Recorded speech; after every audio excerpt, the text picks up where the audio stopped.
tó ẹ káàbọ̀ sí iléeṣẹ́ wa mo kí yín nílé lóko lọ́nà lẹ́yìn òdì wípé ẹ káalẹ́ ẹ káàárọ̀ o ẹ mà kásán ọ̀dẹ̀ òdùnbí etí tẹ́ fi ń gbọ́wọ́ ọmọ nídìí bákan náà ojú tẹ́ sì fi ń rí wa náà kò ní fọ́ àwa láwọn máa wá o ẹ̀yin náà láwọn máa bá ikú báyìí kò ní wá gbèsè láṣẹ ìgbà gbogbo ọmọ Yorùbá àṣẹ òwe Yorùbá tó sọ wípé kò sí bá a ṣe lè ṣe bolo tí ò ní rùn gbẹ́ bẹ́ẹ̀ ni o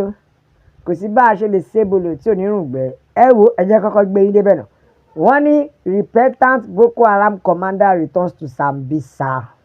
tó túmọ̀ sí pé kọ̀mándà àwọn Boko èyí tó ló ronúpìwàdà wọn ló ti padà sí igbó Sambisa ẹ wo ẹ jẹ́ kí n sáré gbé yín débẹ̀ wọ́n ní multiple former commander of Boko Haram ìyẹn ẹgbẹ́ àwọn Boko tó surrender under government amnesty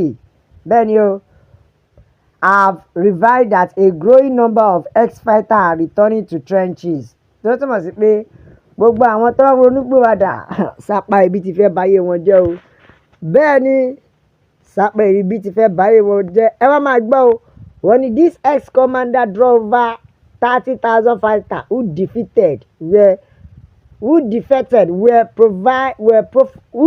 profiled by the Nigerian military and engaged as hybrid. ẹ wo gbogbo ọmọ Yorùbá èyí kàbàgà lára àwọn kọ̀mándà wọn ìyẹn tó wà lọ́ndà Abubakar Shekau ó sọ̀rọ̀ ó ní ẹ wo the group leadership have genuinely embraced the opportunity to surrender into society ta ló sọ bẹ́ẹ̀ fún yín fúnra rẹ̀ ló surrender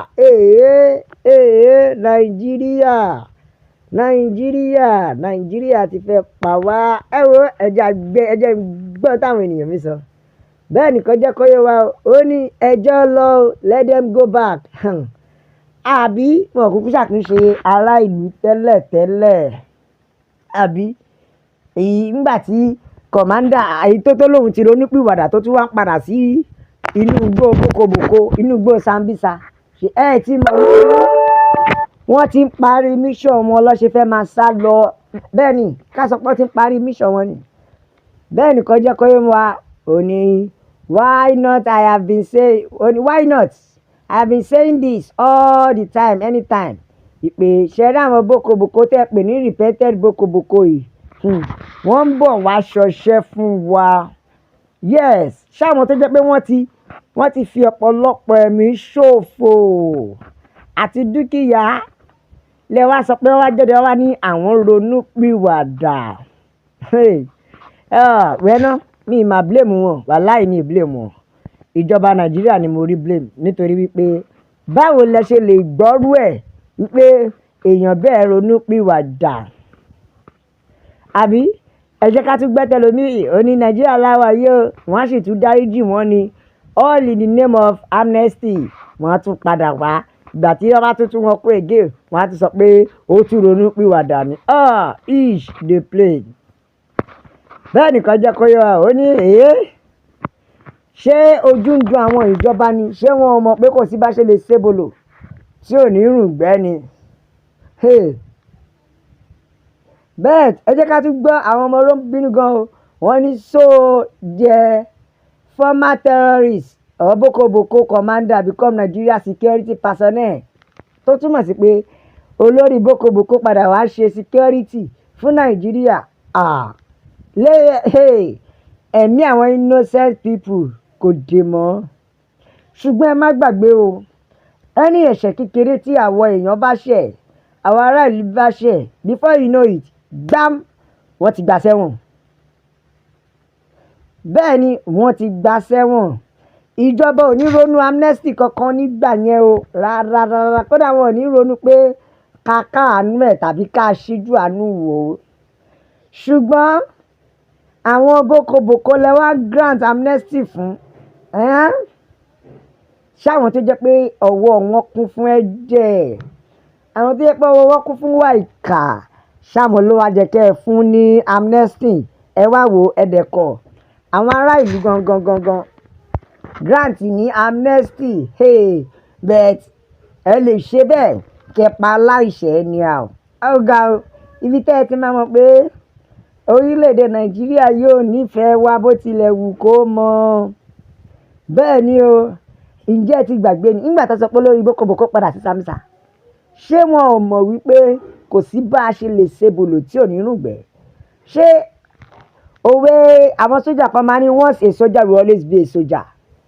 bẹ́ẹ̀ ni òun lọ̀rọ̀ àwọn agbésùmọ̀mí once agbésùmọ̀mí will always be agbésùmọ̀mí kò sí nǹkan tó ń jẹ́ ronúpìwàdà ẹ̀mí èṣù tí ń gbénu wọn kò lè ẹ́fà ronúpìwàdà láyé ó kàn dùn mí pé ọ̀pọ̀lọpọ̀ àwọn ẹ̀mí ọ̀dọ́ tàbí ọ̀pọ̀lọpọ̀ ẹ̀mí àwọn èèyàn tẹ́ ẹ sì tún fẹ́ fi ṣòfò òun ló ń dùn mí fún ara tá à ń sọ nìyẹn ọmọ Yorùbá ẹ jẹ́ ká ronú kọjọ́ tó lọ ẹ̀yin náà ẹ wo nǹkan tó ṣẹlẹ̀ báyìí sì tó sọ pé wọ́n grant ẹ̀ ní amnesty síbẹ̀ ó sì tún padà sínú igbó Sambisa ó ga ó tún padà sí igbó Sambisa àbí bẹ́ẹ̀ kọ́ that is Nigeria for you ẹ̀yà jẹ́ ká gbọ́ o Nàìjíríà tó jẹ́ wípé wọn ò lè kànú àwọn ará ìlú tiwọn bẹ́ẹ̀ wọ́n lè kànú ará ìta àbí ṣé wọn lè kànú ará ìta náà wọn lè kànú ará ilé wọn o àwọn tó yẹ pé yẹ kẹ́ ẹ pàdánù kẹ́ ẹ pa wọ́n dànù kẹ́ ẹ kọ́ má tiẹ̀ mímọ́ ẹ ṣẹ̀ṣẹ̀ wá lọ encourage ẹ wá fẹ́ máa encourage wọn pẹ̀lú 100k níbo ẹ pa wọ́n ni ṣé mọ̀nà Haúsá Fúlàní àti Yorùbá gan pàápàá nítorí ọ̀pọ̀lọpọ̀ Yorùbá ti gbàbọ̀dè àbí ọ̀pọ̀lọpọ̀ Yorùbá ti gbàbọ̀dè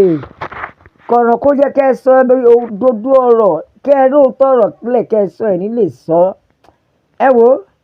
ọ̀pọ̀lọpọ̀ Nàìjíríà there was not going to be repentant Boko Haram member bẹ́ẹ̀ ni ẹ jẹ́ ká mọ̀ yẹn sétí kí ló ń jẹ́ repentant Boko Haram ṣé wọ́n máa kọ́ síwájú orí pé repentant Boko Haram Nàìjíríà báwo la ṣe gòdè level yìí náà báwo la ṣe já sí bíbá yìí a mú àwọn èèyàn agbésùmọ̀mí tó ń pa wá àti wá sọ fún wọn wípé wọ́n ti ronú pìwàdà ta ni wọn bá kí ẹ̀yin wọn ti àgbà kọ́ gbàbọ̀ lé wọn dànù Yorùbá ẹ ronú o ẹ wọ ẹ̀yà mi bàbá mi Yorùbá ní ṣọ̀láfẹ́ òmìnira ilẹ̀ Yorùbá òun ló jẹ wá lógún bẹ́ẹ̀ ni ẹ bá máa bó kó lọ fà